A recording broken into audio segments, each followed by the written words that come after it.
తాకట్లో ఉన్న మీ బంగారాన్ని విడిపించి ఆ రోజు ధరకే కొనబడుతుంది ఆచారి గోల్డ్. నమస్కారం, వెల్కమ్ టు బీఆర్కే భక్తి ఛానల్. ఈరోజు మనతో పాటు స్టూడియోలో ఉన్నారు శివరుద్రస్వామి సాధువు గారు.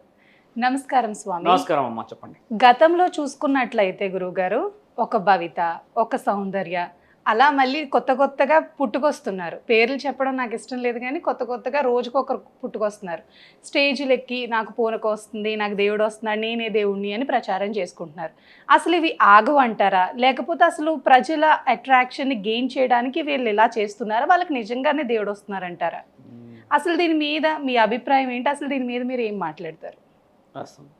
మీరు అడిగిన ప్రశ్నలు ఏంటంటమ్మా, 3-4 నెలలు అంటే సుమారు ఒక 8 నెలల నుంచి చూస్తే అవును స్వామి, ఒక అమ్మాయి సౌందర్య గురించే కానీ, నాగభవిత గురించే కానీ, తర్వాత అక్కడక్కడ కొంతమంది వ్యక్తుల ద్వారా జరిగిన దేవుడు గురించి మాట్లాడినప్పుడు శరీరాన్ని పూనారని, ఈ స్టూడియోలోనే కూర్చొని కొన్ని చేయడాలు, లేకపోతే గత జన్మ రహస్యాలు ఎక్కడో నిధులు ఉన్నాయని తవ్వాలని చెప్పిన విషయ వివరణలన్నీ చూడడం చేత ఖండించడం జరిగింది. అక్కడ ముఖ్యంగా అప్రిషియేషన్ కూడా ఏం జరిగిందంటే, చాలామంది శివసత్తులు అందులో ఏకమయ్యి కొంతమందిని ఇట్లా దొంగ వ్యవహారాలు చేస్తున్నారని, మీరు దేవుళ్ళ పేరు అపవిత్రం చేస్తున్నారని వాళ్ళు ఒక యూనిటీగా ఫామ్ అయ్యారు. యూనిటీగా ఫామ్ అయ్యి ఏం చేశారంటే, అక్కడక్కడ కొంచెం వాళ్ళని పెకిలించడం, వాళ్ళకి కొన్ని వివరణలు ఇవ్వడం, ఆపడం జరిగింది. ఈ మధ్య పర్టికులర్గా గమనించిన విషయం ఏంటంటే అమ్మా, చాలామందికి చెప్తున్నాం ఇక్కడ, భవితకని, తర్వాత మీరు అన్నట్టుగా సౌందర్యకి, వాళ్ళైతే విషయ వివరణలు లేరు, కానీ చేసిన వ్యవహారానికి ప్రతిఫలం చూడండి ఎలా ఉందంటే, ఇక్కడ వాళ్ళు చేశారు, వచ్చారు, పోయారు, తర్వాత చాలామంది ఖండించారు. ఇక్కడ వరకు ఒక వ్యవహారం అయితే అమ్మ, ఇప్పుడు స్కూల్ పిల్లలకి అక్కడ నాట్యాలు వేయిస్తున్నారు. దేవతల యొక్క ఆ రూపాలని, దేవుడి యొక్క నాటకాలని వేయిస్తున్నారు. దేవుడి నాటకాల్లో కంప్లీట్గా సిగమూగే విధముగానే నాట్యం చేస్తున్నారు ఈ అమ్మాయిలందరూ. అవును. ఎందుకు అట్లా అంటే, దేవతలకి మన దగ్గర అంత విలువ లేదని అర్థమా? ఒక విషయం. రెండో వర్షన్ ఏంటంటే, ఆ స్కూల్ యాజమాన్యమే కానీ, ఆ ఈవెంట్ చేస్తున్న వాళ్ళందరూ ఎందుకు అలా చేస్తున్నారు? ఈ సిగమూగే కార్యక్రమమే కానీ, బోనం ఎత్తే కార్యక్రమమే కానీ, ఇంకేదైనా చెప్పే కార్యక్రమం కానీ, ఆ నాట్యం అంతా మార్చేశారే. దేవీ దేవతలకు ఉన్న విలువ ఏంటంటే, మీరు కళ చూపించడం ముఖ్యమైనది. మన దగ్గర చూడండి, భరతనాట్యం చాలా విలువైనది. ఎన్నో కళ ఉన్నది మన దగ్గర, దాంట్లోనే ఎన్నో రకాలు ఉన్నాయి. కథకళి అని చెప్పేసి ఒక్కొక్క ప్రాంతం నుంచి ఒక్కొక్కటి. దేవత యొక్క వివరణ ఆ విధంగా నాట్యం చేయొచ్చుగా. తెలంగాణ ప్రజల్లో, తెలంగాణలో ఆంధ్రాలో ఉన్న ప్రజలకి ముఖ్యంగా చెప్పేది ఏంటంటే అమ్మా, ఇలాంటి ఎందుకు చేయాలి, ప్రభుత్వం చర్యలు ఎందుకు తీసుకోకూడదు, మన యంత్రాంగాన్ని మనం ఎందుకు ఆపకూడదు? ఎక్కడ పోయారు శివసత్తులు, ఎక్కడ పోయారు సాధు సత్పురుషులందరూ?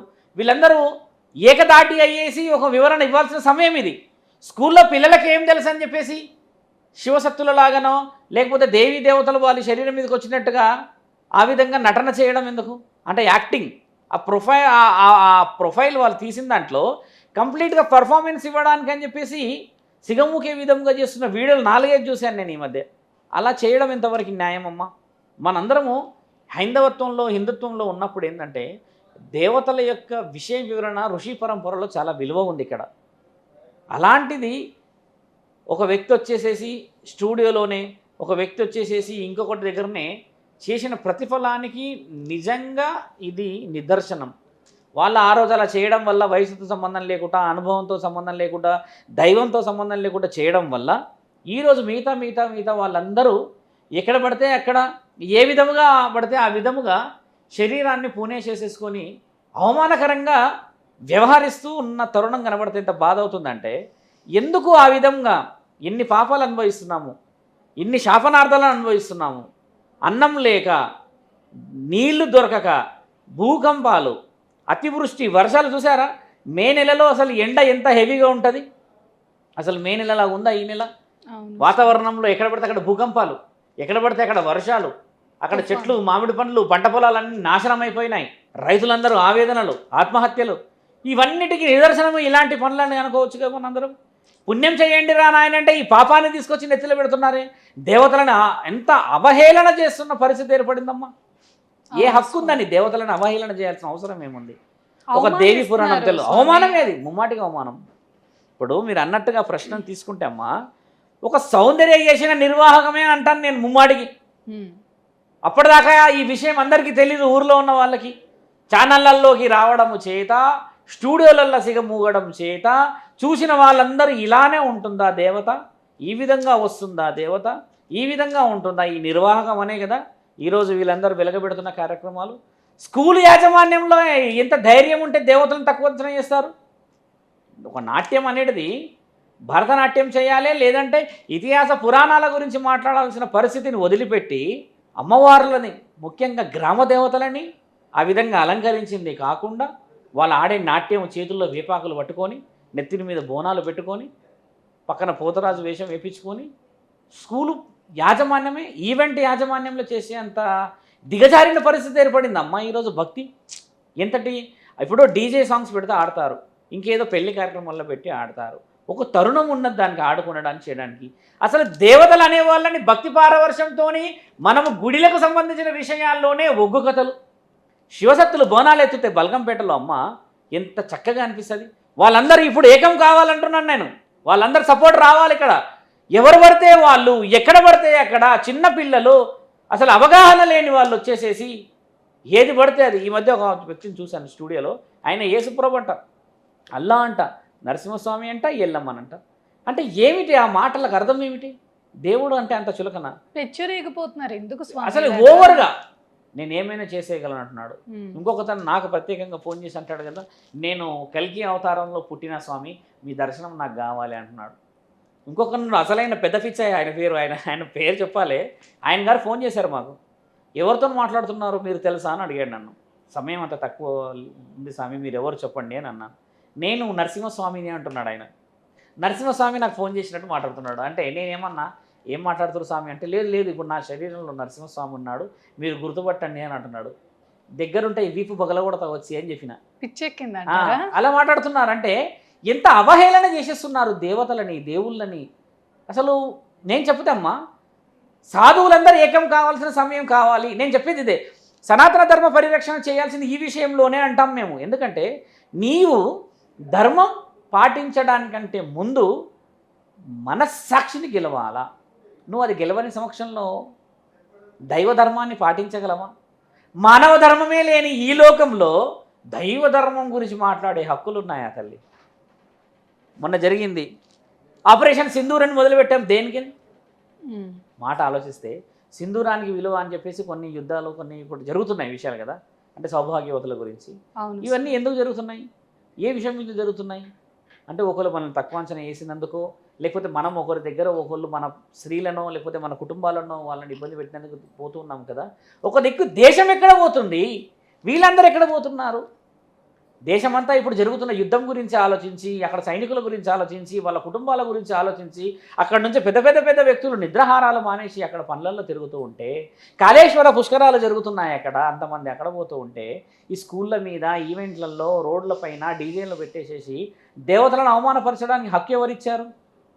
దీని విషయంలో నేను శివసత్తులకి కానీ, బోనాల కార్యక్రమాల విషయంలో ఒగ్గు కథలు చెప్పే వాళ్ళందరికీ మంచి మనవి ఏం చేస్తున్నాం అంటే, మిత్రులందరికీ చెప్పేది, వాళ్ళందరూ ఏకమయ్యి ఇలాంటి విషయాలను తీవ్రంగా ఖండించాలి. నేను సాధువును కాబట్టి దైవ నిర్ణయాలు మాట్లాడగలుగుతాము, కానీ వాళ్ళు ప్రత్యక్షంగా పూజా కార్యక్రమాల్లో పాల్గొని దేవతల యొక్క కథలు చెప్పి, వాళ్ళ యొక్క ఒగ్గు కథలు చెప్పి అమ్మవారి కళ్యాణాలు చేయడం చూడచక్క ముచ్చటగా ఉంటుందమ్మా. అలాంటి విషయాలలో వాళ్ళ ఖచ్చితంగా అవగాహన అవసరం. చిన్న చిన్న పిల్లలు వయసుతో సంబంధం లేకుండా వచ్చేసేసి నాట్యం చేస్తుంటే మిగతా వాళ్ళందరూ పక్కన ఉండే ఎంకరేజ్మెంట్ చేస్తున్న దాంట్లో అవగాహన ఉంది. ఏమనుకుంటారంటే చుట్టుపక్కల ఉన్న వాళ్ళందరూ ఈ విధంగా ఉంటారా దేవతలు శరీరం మీదకి వస్తారు, అందరి మీదకి దేవత వస్తే ఈ పుణ్యము ఈ పాపాలు ఈ ఇప్పుడు జరుగుతున్న దాష్టికాలు ఎందుకు ఆపుతలేరు అనే క్వశ్చన్ వస్తుంది కదా. చాలామంది స్ట్రేట్ అవే క్వశ్చన్ ఏంటంటే, ఈ విధంగా ఉన్నప్పుడు మీరు ఈ విధంగా ఎందుకు ఆపలేకపోతున్నారు వాళ్ళు అని అంటున్నారు. అవగాహన లేని ప్రశ్నలు ఎలా అయిపోయాయి చూడండి, బాధ పెట్టే విధంగా.